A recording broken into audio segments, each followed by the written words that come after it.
ongi etorri Aizpuru Enea kultur etxe honetara eta elkarren arteko ikaskuntza prozesu hortan jarraitzeko, gaurkoan 5 lagun berri ekarri ditugu eta 5 ekintzaileak.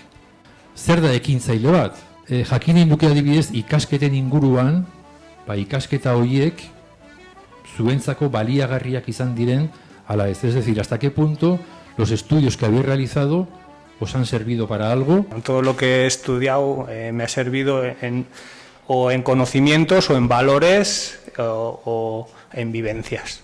Los mismos estudios te van generando una serie de inquietudes, muchas veces para llevarte a un camino que tú pensabas que ibas a hacer y otras veces para decir, uy, pues igual no, igual pruebo con otra cosa.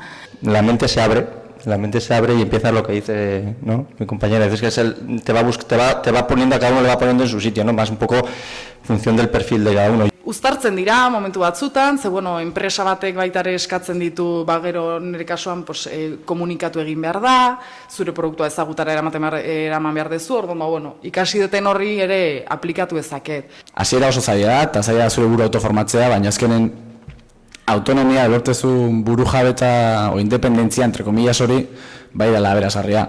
Ikasten izan duzuen esperientziaren arabera, zer aldatuko zenukete hezkuntza sisteman? Nik ikasi etena eta gero egiten ari naizena, gaur egun egiten ari naizenarekin, dator, esan nahi dut, nik ura ikasi gabe ezingo nuke gaur egiten dutena egin. O sea, nos hacemos en vuestras clases, nos hacemos delante vuestro, evolucionamos muchísimo. Y cada edad requiere un determinado tipo de estímulo. Si el conocimiento lo acomodamos a lo que nos está pasando en la vida, seguramente calará mejor. Hoy en día el sistema educativo sí que está centrado en lo que es mucho conocimiento, mucho en lo lógico, mucho en lo racional, pero no se está educando tanto, no está dando tanta formación, bien lo que es más artístico, lo que es más abstracto. Oain zaudeten lekuan hasi baino lehen, ia beste esperientziarik izan duzuen lan munduan. Yo no hubiera puesto en marcha la empresa en la que tengo yo actualmente si no hubiera tenido esa experiencia en una empresa anterior. Todos los pasos atrás que he hecho han sido para volver a relanzarme. A mí, especialmente mi último trabajo, en el que estuve 2 años, me enseñó, sí, muchas cosas. También me enseñó a cómo no quería llevar yo mi empresa. O sea, todo lo que no me gustaría hacer a mí en mi empresa. Trabajé en una perfumería, trabajé limpiando en una casa, luego trabajé en una floristería. Y dices, bueno, pues me ha servido mucho, la verdad, porque yo hoy en día tengo un negocio en el que trabajo cara al público. O sea, todavía me falta la experiencia que ya tenéis, pero lo que sí creo que es, no sé, no decir que sí a todo, pero sí dar palos y probar. Zuen ideia nun, noiz, norekin agertu zen lehenbiziko aldiz. Lo que me empujó es, ahora es el momento.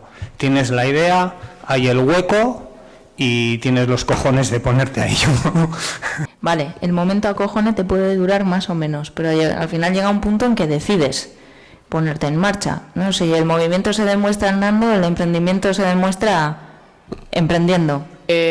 Hasi nintzen tartak egiten etxetik, lagunentzako, hortik hasi zian eskatzen lagunak, eta iritsi zan momentu bat etxetik etzala gestionablea. Al hacer ver la necesidad a alguien para que te compre, eso es, vamos, la primera norma de la venta consultiva. Esto lo ha aprendido la vida, no me lo ha enseñado nadie. Oain daukazuena eduki nahi duzuena da? Sería algo más integral, ¿no? Un sitio en el que tú vas allí, tienes la tienda de bicis, sí, puedas irte a hacer una clase de spinning, tengas un fisioterapeuta, un nutricionista, un entrenador, tengas una ducha para salir desde allí, una sala para hacer rodillo, no sé, como una especie de... Ese es mi sueño, yo sé que es muy difícil. Yo tengo claro cuál es mi base, cuáles son mis objetivos, lo que tengo que hacer al mes, cubro eso y a partir de ahí a soñar. Y por supuesto, o sea, cómo no, yo creo que aquí los 5 compartimos eso. Planteatzen ari gara nolabait hastea, ez? Hasteko prozesu hortan komeriak datoz, hor dator bakoitzaren bildurra, pausua eman, oain oso lasai bizikea, kontrolatuta, menperatuta daukegun merkatua, daukegun gure lan tamaina, nun gauden, nunez, eta, bueno, guretzako ematen du, kuestkoa zinolako enpresa hundirik egiteko intentzioarekin, baina, bueno, goaz, behintzat, tamaina politiago izatea. Helburua da, bidean gelditu dien proiektu guzti horiek gauzatzea. Kursoak eman, ezkontzen eta eventuen munduan gehiago sartu, pixkat negozioaren oinarria izango dan hortan lan gehiago egin. Oinarte era autokudeaketan oinarritu gea, bakoitzak bere guston arabera itezon bere lana sortu eta honek kudeaketa beak ematezon, eta bai ikusten dugu hori gure etorkizuna. Ez da egiten mendikan 2 urteta kooperatiba jarraitu bardon, SL bat izangoan edo 3 pertsorango dien, baina modua badaukeu, forma daztaukuna zarrita. Bukatzeko, Urolgareko lanbide eskolan ere ekintzailetza lantzen dugu eta hortarako Xabier Arratibelek, Urolgareko fundazioko zuzendariak hitzei dugu eta zerbait prestatu dugu. Mila esker, benetan oso interesgarra izan dalako eta zuen esperientzia helarazti diguzuelako. Hori alde batetik, netzako badago hemen idea bat oso importantea ez dakik gogartu zeraten, baina uste dano kontudatuko zen dutela transmititu duten ilusioa, ez da? Beraiek martxan jarri duten ekimena eta ze ilusioekin transmititzen duten, ez da? Egiten ari diren hori ez. Eta nik uste dut hori dela benetan garrantzitsuen, ez da, alde batetik. Beste alde batetik, bai beraien esperientzia agertu digute, baina beste gauza kontutan hartu behar dugu esperientzia honetan, bidean jende asko erortzen dela.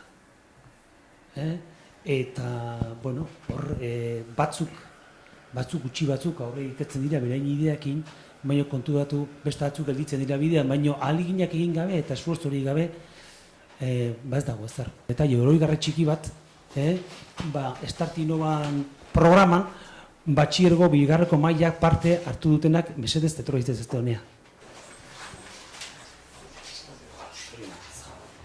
Aritz.